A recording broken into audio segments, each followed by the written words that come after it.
எடுத்தவர்கள் வாசிங்க. அப்போஸ்தலனாகிய பரிசுத்த பேதுரு எழுதின முதலாவது நிருபம் 5வது அதிகாரம் 8வது வசனம். 1 பேதுரு 5:8.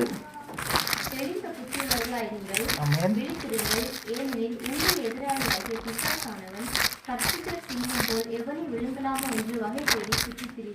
ஆமென். நம்ம எல்லாருக்கும் நன்றாய் தெரிந்த வசனம் தான். வேத வசனம் இப்படியா சொல்லுகிறது, தெளிந்த புத்தி உள்ளவர்களாயிருங்கள், விழித்திருங்கள், ஏனெனில் உங்கள் எதிராளியாகிய பிசாசானவன் கர்ச்சிக்கிற சிங்கம் போல எவனை விழுங்கலாமோ என்று வகை தேடி சுற்றியிருக்கிறான். நாட்கள் பொல்லாதவைகள் ஆனபடியால் காலத்தை பிரயோஜனப்படுத்திக் கொள்ளுங்கள் சொல்லி வேதம் சொல்கிறது. இந்த கடைசி நாட்களில் சத்ருவானவன் அநேக காரியங்களில் எப்படியாவது தான் கூடுமானால் தெரிந்து கொள்ளப்பட்டவர்களையும் வஞ்சிக்கும்படிக்கு என்ன பண்ணுறாங்க, அற்புதங்களையும் அடையாளங்களையும் செய்கிறாங்கன்னு சொல்லி நமக்கு வேதவசனம் சொல்லுகிறது. இப்படியாய் எதிராளியாகிய பிசாசானவன் கர்ச்சிக்கிற சிங்கம் போல எவனை விழுங்கலாமோன்னு சொல்லி வகை தேடி சுற்றி திரிகிறான். அப்போ எப்படி நம்ம காத்துக்கொள்கிறது, இல்லைன்னா சத்துரு எப்படியாய் நம்ம வஞ்சிக்கிறான்னு சொல்லி ஒரே ஒரு காரியத்தை குறித்து இந்த நாளில் நம்ம பார்க்க போகிறோம். எடுத்தவர்கள் வாசிங்க. மத்தேயு எழுதின சுவிசேஷம் 27வது அதிகாரம் 20வது வசனம் வாசிங்க. மத்தேயு 27:20 வாசனம். ஆமென். ஆமென். நம்ம எல்லாருக்கும் நன்றாய் தெரிந்த வசனம் தான் இல்லையா? அன்றாக இயேசு கிறிஸ்துவை பிடிச்சிட்டு போகிறாங்க, அவரை சிலுவையில் அறையும்படிக்கு ஒப்பு கொடுக்குறாங்க. ஆனாலும் அந்த பிலாத்து என்ன பண்ணுறாங்க, எப்படியாவது இவரை காப்பாற்றணும்னு சொல்லி ஆசைப்படுகிறான். ஆனால் ஜனங்கள் எல்லாரும் என்ன சொல்கிறாங்களாம், பரபாசை விட்டுவிட கேட்டுக்கொள்ளவும் இயேசுவை கொலை செய்விக்கவும் பிரதான ஆசாரியரும் மூப்பரும் ஜனங்களை என்ன பண்ணாங்க, ஜனங்கள்லாம் என்ன சொல்கிறாங்க, பின்னாடி நம்ம பார்க்கும்போது அவங்க என்ன சொல்கிறாங்க, இவர் பரபாஸ் எங்களுக்கு விடுதலை பண்ணுங்க, அந்த இயேசுவை என்ன பண்ணணும், சிலுவையில் அறையும், அவனை சிலுவையில் அறைய வேண்டும், அவனை சிலுவையில் அறைய வேண்டும்னு சொல்லி சொல்கிறாங்க. ஆனால் ஜனங்கள் அவங்களா சொன்னாங்களா? சொல்லலை. வேதவசனம் என்ன சொல்கிறது, பிரதான ஆசாரியரும் மூப்பரும் ஜனங்களை என்ன பண்ணாங்க, ஏவி விட்டார்கள். இந்த நாளில் ஒரு முக்கியமான ஒரு காரியத்தை குறித்து நம்ம பார்க்க போகிறோம். ஆலோசனை சொல்லி ஒரு காரியத்தை குறித்து நம்ம பார்க்க போகிறோம். இந்த நாளில் நிறைய நேரங்களில் நிறைய ஆலோசனைகள் நம்ம கேட்டோ கேட்காமலோ நம்ம விரும்பியோ விரும்பாமலோ நிறைய பேரிடத்துலேருந்து நிறைய ஆலோசனைகள் மனுஷர்களிடத்துலேருந்து நிறைய பேரிடத்துலேருந்து நமக்கு வருகிறத நம்ம பார்க்குறோம். ஆனால் இந்த ஜனங்களுக்கு, இந்த யூத ஜனங்களுக்கு என்ன சொல்கிறாங்க, பிரதான ஆசாரியர் சொன்னது யார், துன்மார்க்கர் இல்லை, இல்லைனா தேவனை அறியாதவர்கள் இல்லை, வேதத்தை தெரியாதவர்கள் இல்லை, யார் சொல்கிறா, பிரதான ஆசாரியர் மூப்பர் என்ன பண்ணுறாங்களா, ஜனங்களை இயேசு கிறிஸ்துவை கொலை செய்யும்படிக்கு என்ன பண்ணுறாங்க, அவர்கள் ஏவி விட்டுக்கிறத நம்ம பார்க்குறோம். ஜனங்களும் அதை கேட்டுட்டு என்ன பண்ணுறாங்க, அவங்க என்ன பண்ணுறாங்க, பின்னாடி நம்ம பார்க்கும்போது பிலாத்து அவர்களை நோக்கி, அப்படியானால் கிறிஸ்து என்னப்பட்ட இயேசுவை நான் என்ன செய்ய வேண்டும், அவனை சிலுவையில் அறைய வேண்டும் சொல்லி எல்லாரும் என்ன பண்ணுறாங்க. பின்னாடி 23வது வசனம் வாசிக்கும்போது அதிகமாய் கூக்குரலிட்டு என்ன பண்ணாங்களாம் சொன்னார்கள். ஏன் சொன்னாங்க, கொஞ்சம் யோசித்து பார்த்தா அந்த இயேசு யார், அவர் என்ன செஞ்சார், நம்ம கடந்த நாட்களில் நம்ம தியானிக்கும் போது பார்த்தா அவர் நன்மை செய்கிறவராயும் பிசாசுகளில் அகப்பட்டவர்களை விடுதலை ஆக்கினவருமாய் நோய்களில் அகப்பட்டவர்களை குணமாக்குறவர்களுமா என்ன பண்ணார், அவர் அந்த தேசம் முழுவதும் சுற்றி திருந்தார். எங்கெங்கெல்லாம் போனாங்களோ அங்கெங்கெல்லாம் ஜனங்கள் கூட்டம் கூட்டமாக 2 நாள் 3 நாள் சொல்லி அவங்க என்ன பண்ணுறாங்க, வேத வசனத்தை அவர்கள் கேட்கும்படிக்கு உட்கார்ந்து இருக்கிறாங்க. அவரை தொடர்றவங்க எல்லாம் விடுதலை, அவருடைய வஸ்திரம் பட்டவர்கள் எல்லாம் விடுதலைன்னு சொல்லி எல்லாம் 3.5 ஆண்டுகளாக அவர் என்ன பண்ணார், நன்மை செய்கிறவராய் சுற்றி திரிந்தார். அப்போ நன்மை செய்கிறவராய் சுற்றி திரிந்த ஒருவரை அவரிடத்திலிருந்து நன்மையை பெற்றுக்கொண்ட ஜனங்களே என்ன பண்ணுறாங்க, அவரை சிலுவையில் அறைய வேண்டும் சொல்கிறது மாத்திரம் இல்லை, பின்னாடி சொல்லும் வாசிக்கும்போது அதிகமாய் கூக்குரலிட்டு சொன்னாங்களா. கூக்குரல் என்ன, நமக்கு ஒரு ஆபத்து, ஒரு பெரிய ஆபத்து வருதுன்னா நம்ம கூக்குரலிட்டு சத்தம் போடுவோம். ஆனால் இவங்க என்ன பண்ணாங்க, அவர்களுக்கு நன்மை செய்த இயேசு என்ன பண்ணாங்க, சிலுவையில் அறையணும்னு சொல்லி கூக்குரலிட்டாங்கன்னு சொல்லி பார்த்தோம். இதுக்கு காரணம் யார், பிரதான ஆசாரியரும் மூப்பர்களும் என்ன பண்ணுறாங்க, அவரை சிலுவையில் அறையணும்னு சொல்லி என்ன பண்ணாங்க, ஜனங்களை ஏவி விட்டாங்க. இதனால் நிறைய நேரங்களில் மனுஷருடைய ஆலோசனைகள் இப்படிப்பட்டதாக தான் நம்முடைய வாழ்க்கையில் என்ன பண்ணுறது, கடந்து வருகிறது. நாம் தான் என்ன பண்ணணும், ஞானமாக ஆலோசனைகளை நம்ம கேட்கிறவர்களாக இருக்கணும். ஆலோசனைகளை கேட்பது நல்லது தான், ஆனால் அந்த ஆலோசனை எப்படிப்பட்டதுன்னு சொல்லி அதை நம்ம நிதானித்து பார்க்கிறவர்களாக நம்ம காணப்படணும். இந்த ஜனங்கள் பிளைண்டாக என்ன பண்ணுறாங்க, அவர் சொல்ல, அவங்க பிரதான ஆசாரியர் சொல்லிட்டாரு, மூப்பர்கள் என்ன சொல்லிட்டாங்க, சர்ச்சில் மூப்பர்கள் டிசிஷன் எடுத்துட்டாங்க, பிரதான ஆசாரியர் தான் எல்லாம், ஒரு பலி செலுத்தன்னா பிரதான ஆசாரியர் தான், மகா பரிசுத்தலத்துக்கு போனால் பிரதான ஆசாரியர் தான், இவங்களால் என்ன பண்ண முடியாது, போகக்கூட இதற்கு பின்பதாக தான் திரைச்சில் 2ஆக கிழிக்கப்பட்டுன்னு சொல்லி நம்ம பார்க்குறோம். அப்படிப்பட்ட பிரதான ஆசாரியர்களும் மூப்பர்கள் என்ன பண்ணுறாங்க, ஜனங்களை இயேசுவை கொலை செய்யும்படிக்கு அவர்கள் ஏவுனாங்கன்னு சொல்லி நம்ம பார்க்கலாம். அது மாத்திரமில்லை, பின்னாடி வாசிக்கும் போது அந்த பிலாத்து என்ன சொல்கிறான், ஜனங்களுக்கு முன்பாக என்ன பண்ணாங்க, தன்னுடைய கைகளை கழுவி இந்த நீதிமானுடைய இரத்த பலிக்கு நான் குற்றமற்றவன், நீங்களே பார்த்து கொள்ளுங்கள். அப்போ ஜனங்கள் எல்லாரும் என்ன சொன்னாங்களாம், இவனுடைய இரத்த பலி எங்கள் மேலும் எங்கள் பிள்ளைகள் மேலும் இருப்பதாக. கொலை செய்ய சொன்னது யாரு, பிரதான ஆசாரியும் மூப்பர்களும். ஏன் அவங்க கொலை செய்ய சொன்னாங்க, அவர்களுடைய போதனைக்கு ஆண்டவருக்கு என்ன பண்ணலை, ஒற்றுக்கொள்ளலை. அவருடைய போதனை வித்தியாசமாக இருந்த ஜனங்கள் எல்லாரும் இவருக்கு பின் செல்றாங்களேன்னு சொல்லி பொறாமையில் அவர் என்ன பண்ணுறாங்க, ஒப்பு கொடுக்குறாங்க. பிலாத்து கூட பார்க்குறான், பொறாமையினால் அவரை இவர்கள் ஒப்பு கொடுத்தார்கள்னு சொல்லி அவரை என்ன பண்ணுறான், விடுதலை செய்ய அவன் ட்ரை பண்ணுறான். ஆனால் கடைசியில் பழி ஏற்றுக்கிட்டது யார், இந்த ஜனங்கள் என்ன சொல்கிறாங்க, இவருடைய இரத்தப்பழி எங்கள் மேலும் எங்கள் பிள்ளைகள் மேலும் இருப்பதாக. சங்கீதம் 1 அதிகாரம் 1 இப்படியாய் சொல்லுகிறது, துன்மார்க்கருடைய ஆலோசனையில் நடவாமல். நீ துன்மார்க்கருடைய ஆலோசனையில் நடக்கும்போது என்ன இவங்க நியாயமாக என்ன சொல்லி இருந்திருக்கணும், பிரதான ஆசாரியரும் மூப்பர் என்ன சொல்கிறாங்க, அவரை சிலுவையில் அறையும்படிக்கு ஒப்பு கொடுங்க, அவரை சிலுவையில் அறைய சொல்லுங்கன்னு சொல்கிறாங்க.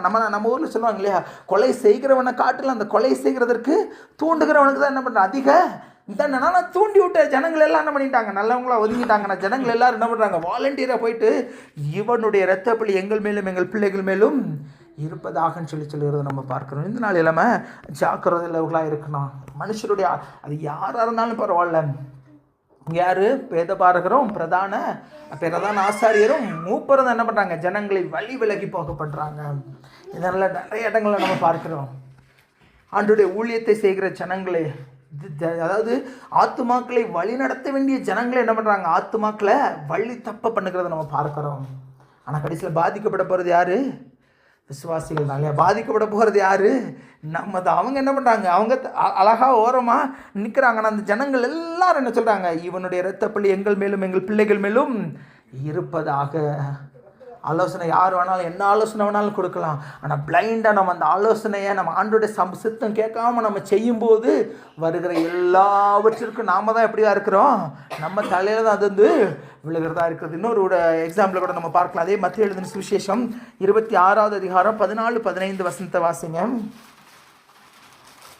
அப்பொழுது 12 ஒருவனாகிய யூதாஸ் காரியத்து என்பவன் பிரதான ஆசாரியத்திற்கு போய், நான் அவரை உங்களுக்கு காட்டிக் கொடுக்கிறேன், நீங்கள் எனக்கு என்ன கொடுக்கிறீர்கள் என்றான். அவர்கள் அவனுக்கு 30 வெள்ளிக்காசை கொடுத்து உடன்பட்டார்கள். அதே பிரதான ஆசாரியரும் என்ன பண்ணாங்க, அவன் என்ன பண்ணுறான், பிரதான ஆசாரிய இடத்திற்கு போய் என்ன பண்ணுறான், நான் இயேசுவை காட்டி கொடுக்குறேன்.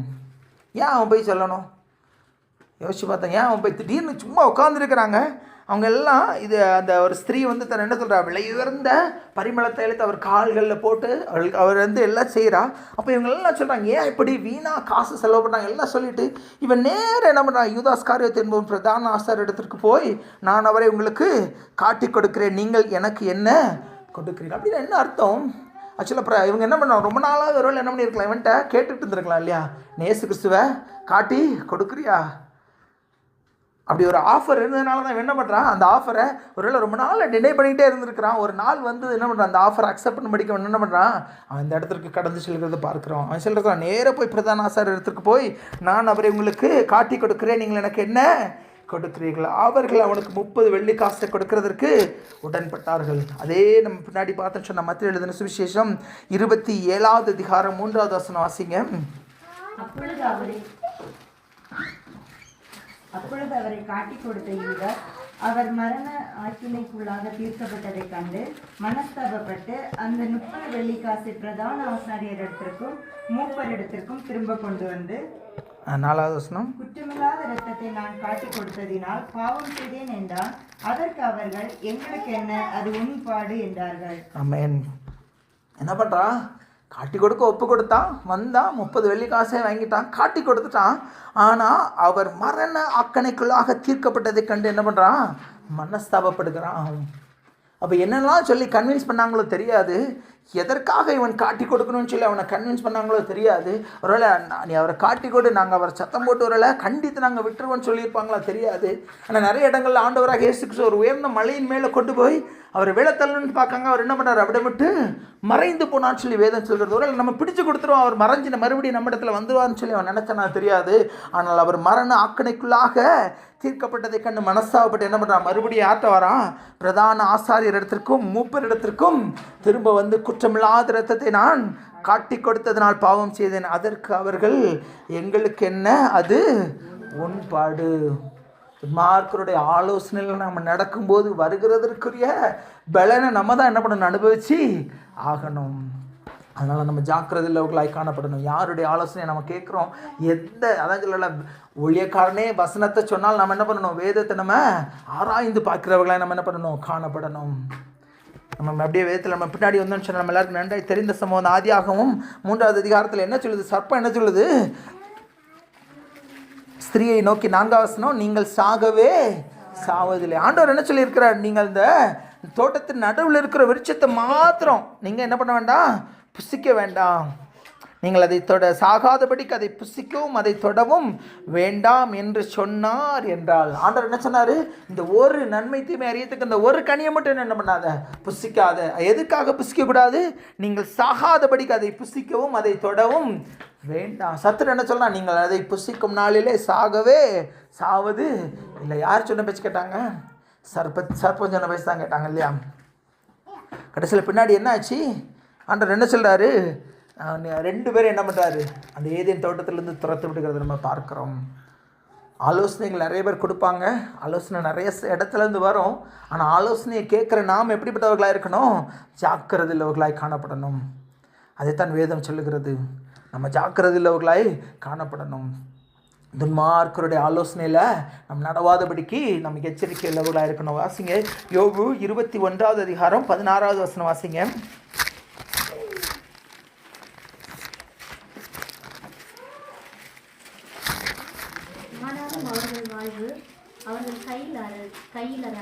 கையிலராது. ஆமென். அதே அதிகாரத்தில் 22:18, ஆகையால் துன்மார்க்கரின் ஆலோசனை எனக்கு தூரமா. ஏன் யோபு சோதனையை மேற்கொண்டான், ஏன் யோபு வந்து அந்த எத்தனையோ பாடுகள் வந்த போதிலும் அவன் மனைவி சொல்கிறது கேட்கல, அவனுடைய நண்பர்கள் சொன்னது எதையுமே கேட்கல. ஏன் அவனத்துல துன்மார்க்கரின் ஆலோசனை எனக்கு தூரமாக இருப்பதாக. அதனாலதான் சங்கீதக்காரன் சொல்கிறான், துன்மார்க்கருடைய ஆலோசனையில் நடவாமலும் பாவிகளுடைய வழியில் நில்லாமலும். மார்க்கருடைய நமக்கு கிடைக்கிற ஆலோசனைகள் குறித்து நம்ம ஜாக்கிரதைகளாக இருக்கணும். நமக்கு எல்லாம் தெரிந்த வசனம் தான் மத்தேயு 4வது அதிகாரம் 1 முதல் 11 முடிய நமக்கு எல்லாருக்கும் தெரியும். ஆண்டவராக இயேசு கிறிஸ்து அவர் என்ன பண்ணுறார், பிசாசினால் சோதிக்கப்படுவதற்கு வனாந்திரத்திற்கு கொண்டு போ. பிசாசு எப்படி சோதிக்கும் தான், வேதத்தில் இல்லாத ஒன்று செய்ய சொன்னானா, வேத வசனத்தை கொண்டு அவன் என்ன சொல்கிறான், சொல்லுகிறவனாய் காணப்படுகிறான். அதனால் நம்மகிட்ட கேட்டால் என்ன சொல்லியிருந்திருப்போம், அவன் என்ன சொல்கிறான், நீ தேவனுடைய குமாரனே, ஆனால் இந்த கல்லுகள் அப்பங்கள் ஆகும்படி சொல்லும்.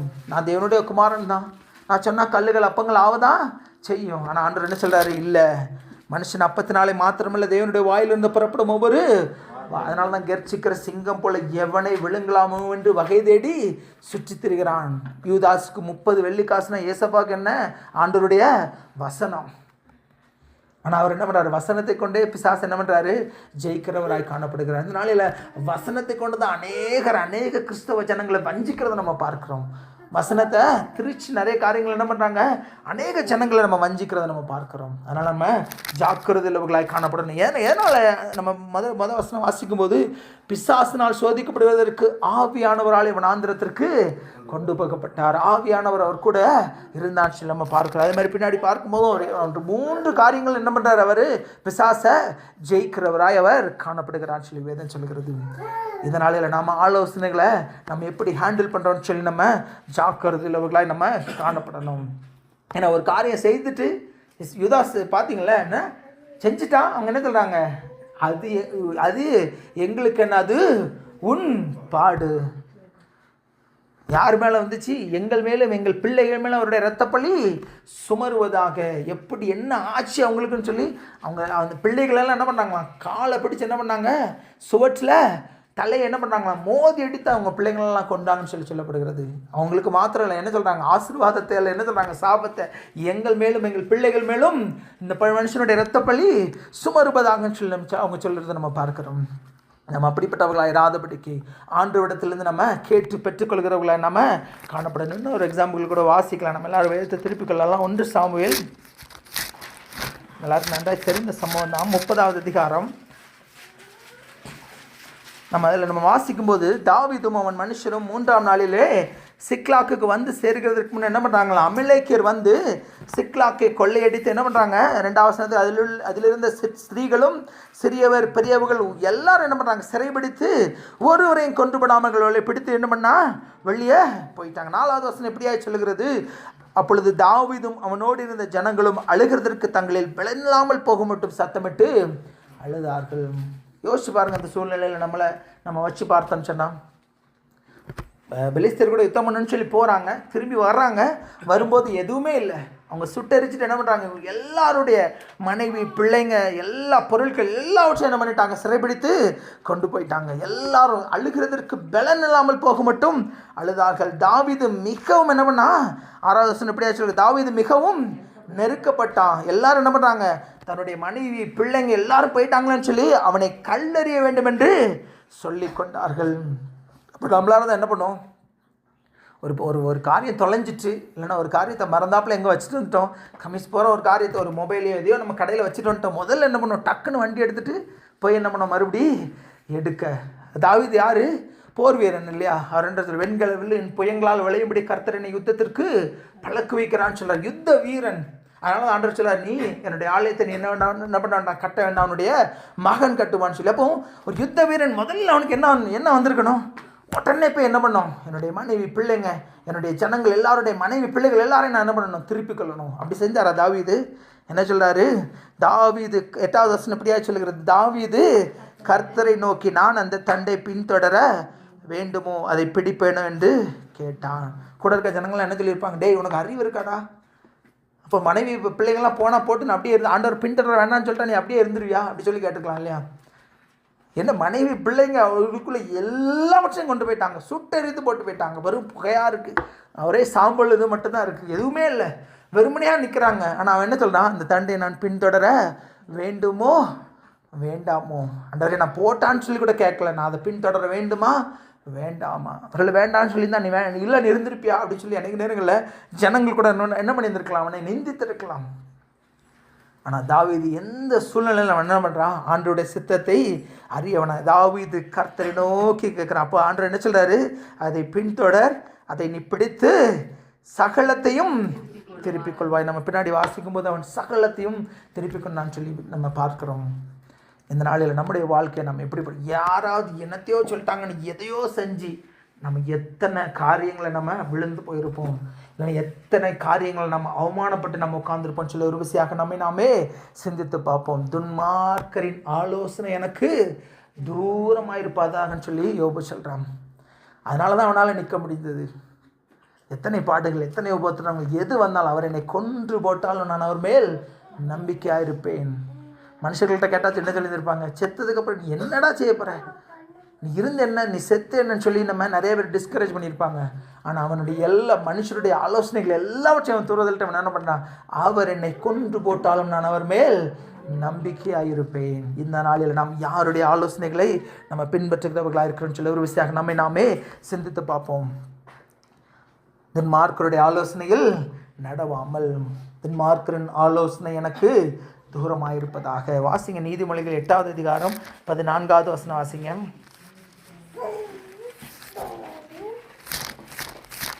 ஆலோசனையும் மெய்ஞானமும் என்னுடையவைகள். ஆமென். நானே புத்தி வல்லமை என்னுடையது. ஆலோசனையும் மெய்ஞானமும் யாருடையது? அவர் ஒருவரிடத்துல தான் இருக்கிறது.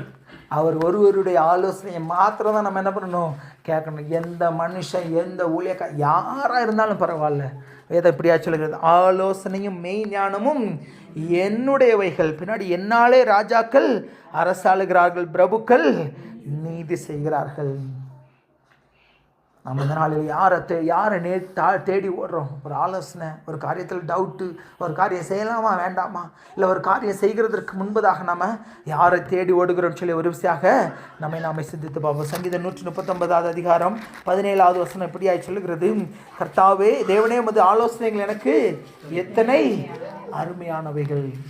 எவ்வளவு அருமையானவைகள், எத்தனை அருமையானவைகள். ஆண்டவருடைய ஆலோசனைகள் எத்தனை அருமையான, அவைகளின் தொகை எவ்வளவு அதிகம். ஆனால் நம்ம ஆலோசனை கேட்கறதுக்கு மனுஷங்களை தான் தேடி போகிறோம். மனுஷங்களை தான் ஓடி யாராவது ஏதாவது நமக்கு ஒரு ஐடியா கொடுத்துருமாங்களான்னு சொல்லி நம்ம தேடி ஓடுகிறோம். ஆனால் சங்கீதக்காரன் சொல்கிறான், உமது ஆலோசனைகள் எனக்கு எத்தனை அருமையானவைகள், அவைகளின் தொகை எவ்வளவு அதிகம். அவ்வளோ ஆலோசனை இருக்குது. என்ன காரியத்தை எடுத்தாலும் நம்ம எப்படி செய்யணும்னு சொல்லி ஆலோசனைகளை தேவன் நமக்கு கொடுத்துருக்கிறான். நம்ம அதை விட்டுட்டு என்ன பண்ணுறோம்? மனுஷர்களை நம்ம அநேக நேரங்களை தேடி ஓடுகிறவர்களாய் காணப்படுகிறோம். 100 வசனத்தோட வாசிக்கலாம். சங்கீதம் 16:7 வாசிங்க.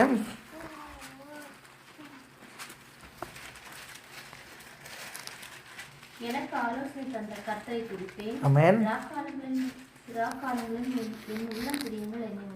எனக்கு ஆலோசனை தந்த கர்த்தரை துதிப்பேன், ரா காலங்களிலும் என் உள்ளந்திரியங்கள் என்னை உயர்த்தும். அப்படின்னு என்ன அர்த்தம்? எனக்கு ஆண்டவர் தாவீதுக்கு ஆலோசனை கொடுத்தது யாரு? கர்த்தர் இல்லையா? சொல்கிறான், எனக்கு ஆலோசனை தந்த கர்த்தரை துதிப்பேன், ரா காலங்களிலும். அப்படின்னா நைட்டு கூட என் உள்ளந்திரியங்கள் என்னை உணர்த்தம். அப்படின்னு என்ன அர்த்தம்? எல்லா நேரமும், பகலில் மாத்திரம் இல்லை, நான் தூங்கும்போது கூட என் உள்ளந்திரியங்கள் என்னை உணர்த்தும். இப்படிப்பட்ட ஒரு தேவன் நம்மோடு கூட இருக்கும்போது நம்ம ஏன் மனுஷனுடைய ஆலோசனைகளை, மற்றவர்களுடைய ஆலோசனைகளை நம்ம நாடி தேடி ஓடுகிறோம்னு சொல்லி ஒரு விஷயம் நாமே சிந்தித்து பார்ப்போம். எனக்கு ஆலோசனை தந்த கர்த்தரை துதிப்பேன், ரா காலங்களிலும் என் உள்ளந்திரியங்கள் என்னை உணர்த்துன்னு சொல்லி வேதம் சொல்லுகிறது. இன்னொரு வசனத்தை கூட வாசிக்கலாம். சங்கீதம் 33:1 வாசிங்க. நீதிமான்களே கர்த்தருக்குள் களி கூறுங்கள், துதி செய்வது 33:11. அது எதில் கர்த்தருடைய ஆலோசனை நித்திய காலமாகவும் அவருடைய இருதயத்தின் நினைவுகள் தலைமுறை தலைமுறையாகவும் நிற்கும். ஆமென். எனக்கு ஆலோசனை தந்த கர்த்தரை துதிப்பேன்னு சொல்லி நம்ம பார்த்தோம்.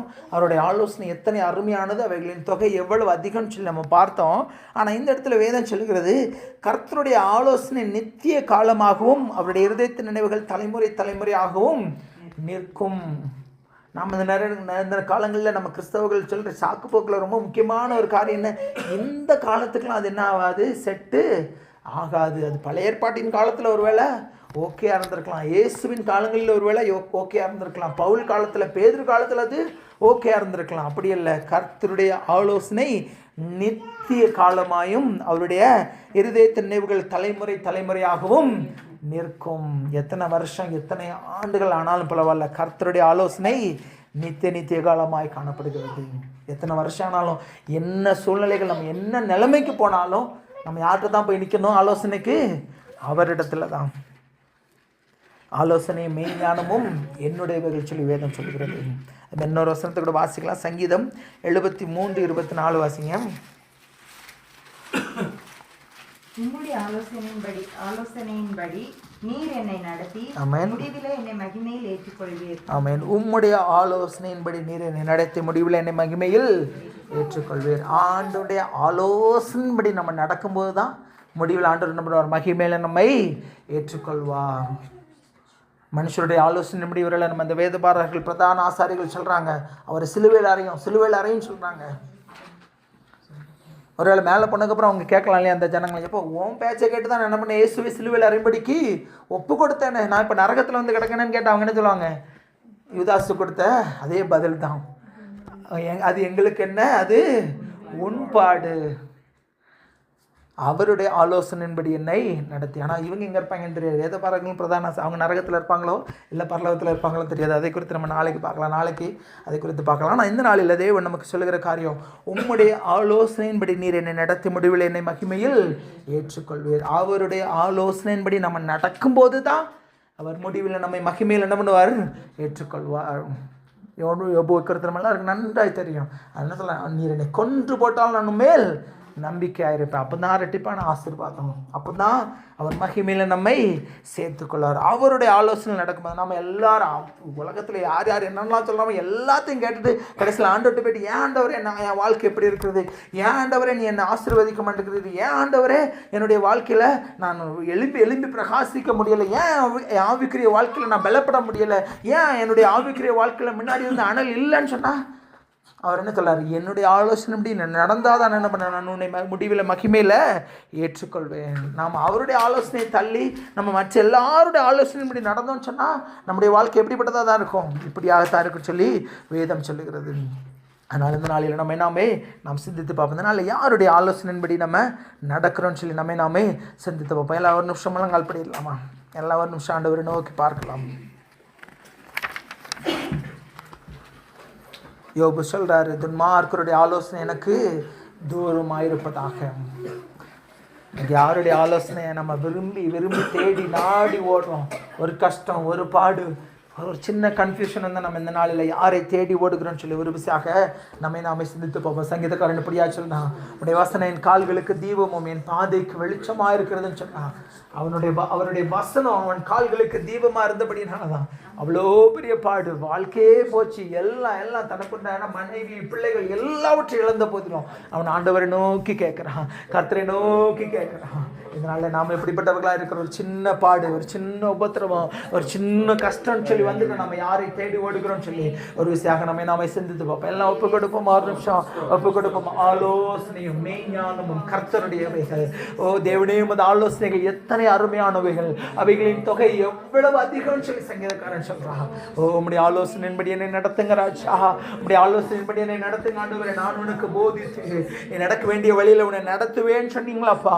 உண்மையில் என் கண்ணை வைத்து உனக்கு ஆலோசனை சொல்லுவேன் சொன்னீங்களப்பா. இந்த நாள்ல அநேக நேரங்களில் தேங்க்யூ ஃபாதர், நீதிமொழிகள் 1ஆம் அதிகாரத்தில் இப்படியாக சொல்லுகிறது, என் ஜனங்கள் என் ஆலோசனைகளை தள்ளினார்கள் சொல்லுறது, என் ஜனங்கள் என் ஆலோசனைகளை வெறுத்தார்கள் சொல்றது. இன்னைக்கு யாருடைய ஆலோசனை நம்ம நாடி தேடி ஓடிக்கொண்டிருக்கிறோம்? ஒரு விஷயம் நாமே சிந்தித்து பார்ப்போம், நாமே ஆராய்ந்து பார்ப்போம். ஓ ரிபாரி கபந்தல ரிஷபலபா, ஓ நினிமரி கபந்தல ரிஷபலபா. அவன் சொல்றான், அவங்க இருதயத்தை ஏவுனாங்க, இதை செய்யின்னு சொன்னாங்க. ஆனா அழிந்து போனது அந்த ஜனங்கள் தான். அவர்களும் அவருடைய பிள்ளைகளும் அந்த இரத்த பழியை சுமந்து கொண்டாங்க. ஓ மனுஷனுடைய ஆலோசனைக்கு அவர்கள் செவி கொடுத்ததுனால, மனுஷனுடைய ஆலோசனைக்கு அவர்கள் செவி கொடுத்ததுனால, ஓ தேங்க் யூ ஃபாதர், நமக்கு நன்றி செலுத்துகிறோம். யூதாஸ் சொல்றாங்க, நான் கொண்டு செத்தான் சொல்லி நம்ம பார்க்கிறோம். அது எனக்கு என்ன ஓம் பாடு, அந்த அவன் கொடுத்த காசை காணிக்கப்பட்டில கூட போட முடியாது, அதுக்கு கூட அது தகுதி இல்லை. ஓ அது ரத்தம். ஓ தேங்க்யூ ஃபாதர். இதனால இல்லை, ஒரு நம்முடைய நிலைமை அப்படிதான் மாறிடும். மனுஷனுடைய ஆலோசனையை கேட்டு மனுஷனுடைய ஆலோசனையின்படி நீ நடந்து கொண்டிருக்கிறாயோ, ஓ தேங்க்யூ ஃபாதர். ஓ உப்பானது சாரமற்று போனால் அது எதனால சாரமாக்கப்படும்? அது வெளியிலே கொட்டப்படுகிறதற்கும் அது வீதிகளிலே கொட்டப்படுகிறதற்கும் தான் ஏதுவா போகும். அந்த காசு எடுத்து காணிக்கப்பட்டில கூட போட முடியாது, அது ஆலயத்திற்கு உள்ள கூட வர தகுதி இல்லாத மாதிரி மாறி போயிடும். ஓ தேங்க்யூ ஃபாதர். நாமே ஆராய்ந்து பார்ப்போம். ஓ தேங்க்யூ ஜீசஸ். மனுஷனுடைய ஆலோசனை நாடி தேடி நம்ம ஓடுன்னு சொன்னா, ஓ தேங்க்யூ ஃபாதர். நம்முடைய நிலைமை அப்படிதான் மாறிடும். வீதிகளில் கொட்டப்படுகிறதற்கும் ஓ அது காணிக்கப்பட்டில போடுகிறதற்கு அது போட முடியாது, அது சாபம்னு சொல்லி. ஓ தேங்க்யூ. நம்முடைய நிலைமை பரிதபிக்கக்கூடிய நிலைமையாய் மாறி போயிடும், இதனால ஒப்பு கொடுப்போமா? சங்கீதக்காரன் போல் ஆண்டவரே, உம்முடைய ஆலோசனைப்பா, உம்முடைய ஆலோசனைப்படி என்ன நடத்துங்க ஆண்டவரே. நான் உனக்கு போதித்து நீ நடக்க வேண்டிய வழியை உனக்கு காட்டுவேன்னு சொன்னீங்களா ஆண்டவரே. என் மேல் என் கண்ணை வைத்து எனக்கு ஆலோசனை சொல்லுவேன்னு சொன்னீங்களா ஆண்டவரே. நான் நடக்க வேண்டிய வழியில நீரை நடத்துங்கப்பான்னு சொல்லி கேளுங்க. என்ன சூழ்நிலை வந்தாலப்பா, நான் உம்மிடத்துல உடைய வேதன் கால்களுக்கு தீபமும் பாதைக்கு வெளிச்சமாய் மாறட்டும் தகவனே. நீர் ஆலோசனை கர்த்தர் ஆண்டவரே. உம்முடைய ஆலோசனை மாதிரி எங்களுக்கு போதுமானதா இருக்கட்டும் ராஜா. ஓ தேங்க்யூ ஃபாதர். நமக்கு நன்றி செலுத்துகிறோம் ஆண்டவரே. மனுஷனுடைய வார்த்தைகள் நாங்கள் ரொம்ப மேல வைத்து ஆண்டவரே, நாங்கள் அதை பின்பற்றாதபடிக்கு ராஜா, உம்முடைய வசனத்தை, உம்முடைய வார்த்தை நாங்கள் கை கொள்ளுகிறதற்கு ராஜா தேவ ஆவியானவரே கிருபை தர வேண்டுமா ஜெபிக்கிறான். இந்த ஆலோசனைப்படி நீங்களை நடத்துங்கப்பா. உடைய வழியில நீங்களை நடத்துங்கப்பா. வழி இதுவே சொல்லி நடக்க வேண்டிய வழியில நீங்களை நடத்துங்க தகப்பனே. Thank you father. நமக்கு நன்றி செலுத்து. எந்த சூழ்நிலையிலும் ஆண்டவரே நாங்கள் உம்மை தூஷிக்காதபடி ஆண்டவரே, உமக்கு பிரியமில்லாத காரியங்களை நாங்கள் செய்யாதபடி ஆண்டவரே, மனுஷருடைய போதனைகளை கேட்டு நாங்கள் உமக்கு பிரியமில்லாத வழிகளில நாங்கள் நடக்காதபடி ஆண்டவரே, தேவன் விசுவாக நீங்களை தகுதிப்படுத்துங்க ராஜா, தகுதிப்படுத்துங்க ஆண்டவரே. கூடுமானால் தெரிந்து கொள்ளப்பட்டவர்களை வஞ்சிக்கும்படி ஆண்டவரே, கள்ள தீர்க்கதரிசிகள் எழும்பி அற்புதங்களை அடையாளங்களை செய்வார்கள் சொல்லி வேதம் சொல்லுகிறது ஆண்டவரே. நாங்கள் அதில் ஆண்டவரை விழுந்து விடாதபடி ராஜா, ஒரு விசுவாக நீங்களை தகுதிப்படுத்துங்க ராஜா, எங்களை பலப்படுத்துங்க ராஜா, பலப்படுத்துங்க ஆண்டவரே. உம்மோடு எங்கள் உள்ளம் திரியங்கள் ராக்காலங்களிலும் பகலிலும் எப்பொழுது ஆண்டவரே எங்களை உணர்த்தட்டும் ராஜா, உணர்த்தட்டும் ஆண்டவரே. ஆவியானவர் எங்களோடு கூட இடைப்படுங்க ராஜா. ஒவ்வொரு நாளும் ஒவ்வொரு நிமிடமும் ஒவ்வொரு செகண்ட் ஆண்டவரே உம்முடைய பரிசுத்த ஆவியானவரின் வழிநடத்தல் எங்களோடு கூட இருக்கட்டும் தகப்பனே. Thank you father. நமக்கு நன்றி செலுத்துகிறப்பா. பரிசுத்த ஆவியானவர் தாமே எங்களை நடத்துங்க ராஜா. எங்கள் குறைவுகள் எல்லாவற்றை கிறிஸ்து இயேசுவுக்குள் நிறைவாய் மாற்றுங்க தகப்பனே. ஆவியானவர் எங்களை போதித்து புத்தி சொல்லுங்க தகப்பனே. Thank you father. நமக்கு நன்றி செலுத்துகிறோம். இந்த நாள் ஆண்டவரே, நீர் ஆண்டவரே இந்த அடைக்கப்பட்ட தேசத்தில் ஆண்டவரே நீர் எங்களை கூட்டி சேர்த்த கிருபைகளுக்காக நன்றி ராஜா. நீர் இந்த நாளில் எங்களை கொண்டு வந்ததற்கு ஒரு நோக்கம் உண்டு ராஜா. இந்த நாளில் இந்த வார்த்தைகளை நீ எங்களோடு பேசினதற்கு ஒரு நோக்கம் உண்டு ராஜா. அந்த நோக்கம் எங்கள் ஒவ்வொருடைய வாழ்க்கையில் நிறைவேறட்டும் ராஜா. நீ எதற்காக இந்த வார்த்தையை இந்த நாளில் ஆண்டவரே நீ பேசினீரோ ஆண்டவரே, அந்த வார்த்தை எங்களுடைய வாழ்க்கையில நிறைவேறட்டும் தகவல். Thank you father. நமக்கு நன்றி செலுத்துகிறோம். வந்திருக்கிற ஒவ்வொருவரையும் ஆசீர்வதிங்க தகப்பனே. தேவைகளை சந்திங்க கைப்பற்றி ஆசத்தை ஆசீர்வதிங்க தகப்பனே. உடைய சந்தோஷ சமாதானத்தினால நிரப்புங்க ராஜா. எங்கள் பிள்ளைங்க புதிய கிளாஸுக்கு இந்த நாள்ல இருந்து கடந்து செல்றாங்கப்பா. ஆம் தகப்பனே, நீர் ஆண்டவரை பிள்ளைகளோடு கூட இருங்க ராஜா. புதிய ஸ்டாஃப் ஆண்டவரை கிளாஸ்ல நல்லபடியாக எங்கள் பிள்ளைகள் படிக்கிறது கிருபை தாங்க. பிள்ளைகள் வானத்தில் போகும்போது வரும்போது உடைய ரத்த கோட்டைகளை மூடி மறைத்து பாதுகாத்துக் கொள்ளுங்க ராஜா. எல்லா விதமான ஆபத்துகளுக்கும் நாச மோசங்களுக்கு எங்கள் பிள்ளைகளை விலக்கி பாதுகாத்துக் கொள்ளுங்க ராஜா. Thank you father. எங்கள் பிள்ளைகளுடைய பாதம் கல்லில் இடாதபடி கண்டவரே உடைய தேவ தூதர்களை கொண்டு நீர் பாதுகாத்துக் கொள்ளுங்க ராஜா. Thank you father. நமக்கு நன்றி செலுத்துகிறோம் ஆண்டவரே. எங்கள் ஒவ்வொருவரும் நம்முடைய கருத்தில் ஒப்பு கொடுக்கிறோம். வேலை செலுத்தினுடைய கிருபை கூட இருக்கட்டும் ராஜா. சபையில் உள்ள பெரியோர் முதல் சிறுவர் ஒவ்வொருவரையும் ஆசீர்வதிங்க தகப்பனே. நாளில் மீண்டும் அந்த ஆராதனைக்கு வந்து ஒவ்வொருவருடைய கருத்தில் ஒப்பு கொடுக்கிறோம். ஒவ்வொருவரையும் ஆசீர்வதிங்க தகப்பனே. இதயத்தின் பாரங்கள் கவலைகள் கஷ்டங்கள் எல்லாவற்றையும் மாற்றி போடுங்க ராஜா. நம்முடைய சந்தோஷத்தினால நிரப்புங்க, நம்முடைய சமாதானத்தினால நிரப்புங்க ராஜா. இந்த வீட்டை திறந்து கொடுத்த பிள்ளைகள் நம்முடைய கருத்தில் ஒப்பு கொடுக்கிறோம் ஆண்டவரே.